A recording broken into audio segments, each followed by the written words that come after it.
Hello and welcome to English 2. I'm your online teacher, Miss Aver. We have been digging into Dr. Martin Luther King's letter from Birmingham jail. And I'm going to tell you something funny.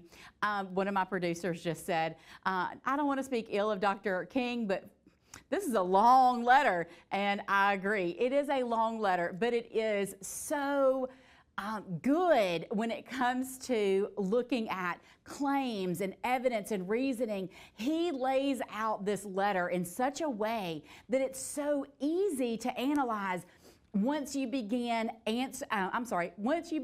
questioning and answering the right questions. And so I hope that throughout this unit, you have been seeing some really effective writing that you can mimic, especially when it comes to this state test that I know you guys are prepared for. So before we get too involved, you know I have to remind you this is an Engage New York unit. We are using Dr. King's letter to analyze how authors use rhetoric and word choices to develop their ideas and claims. And this is part of a larger module of lessons or of units from Engage New York, and we will be looking at all 3 units from this particular module. And at the end of that, you're going to be writing an even longer essay with all 3 of the texts, of the major texts that we've been using. So today, guys, I almost forgot to tell you, the end of this particular unit, we will be using all of the tools at our disposal, and we are going to be analyzing specifically how Dr. King develops and refines his claims to advance his purpose.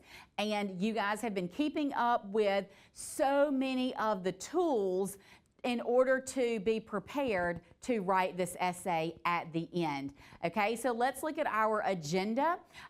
We are going to be accountable for our homework that we worked on last night. We're going to do another jigsaw activity. There's a part 1 and a part 2. You're going to do a quick write. Always going to do a quick write, and then we'll close with a little more homework. And so again, your standards, you can see that we're working with just a couple of standards today, but they are still very, very important. But we are still working with paragraphs 35 through 39 of this letter. Okay, so I want you now to turn and talk with a partner and share and compare your analysis of the sentence assigned on the author's purpose homework tool.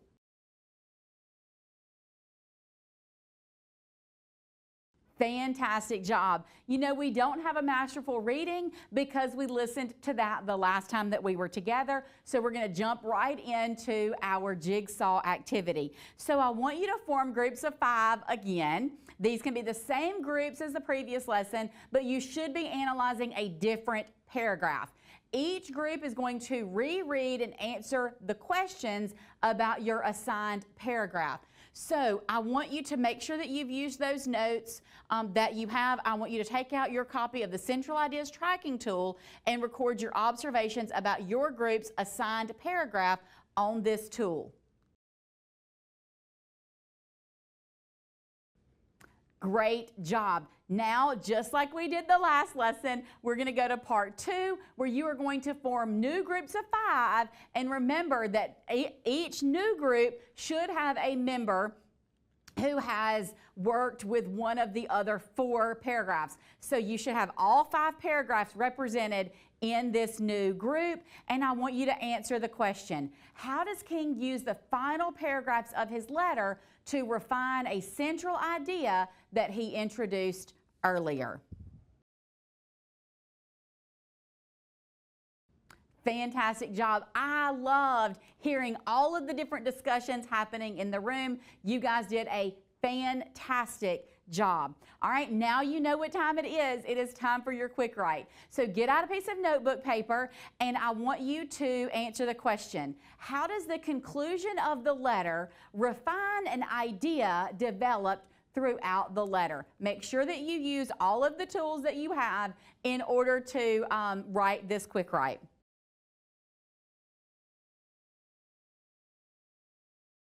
Great job. All right, now you know it is time for us to conclude our lesson and look at homework for the next unit.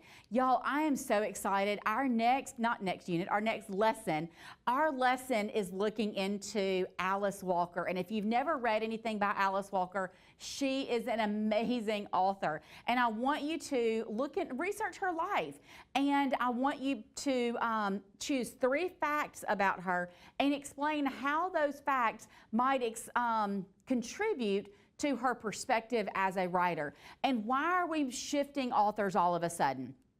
You guys know that when you take this end of the unit, when you take the end of the course test, that English 2 state assessment, that you are going to be given a primary text, and you may or may not be given an excerpt from a poem or a short story in order to kind of compare tone, compare theme, compare ideas, all of these different things. And so now we're going to be doing that. We're going to be looking at how Walker and King kind of share some of the ideas that they have for this particular topic, and how they refine their ideas and use word choices for that.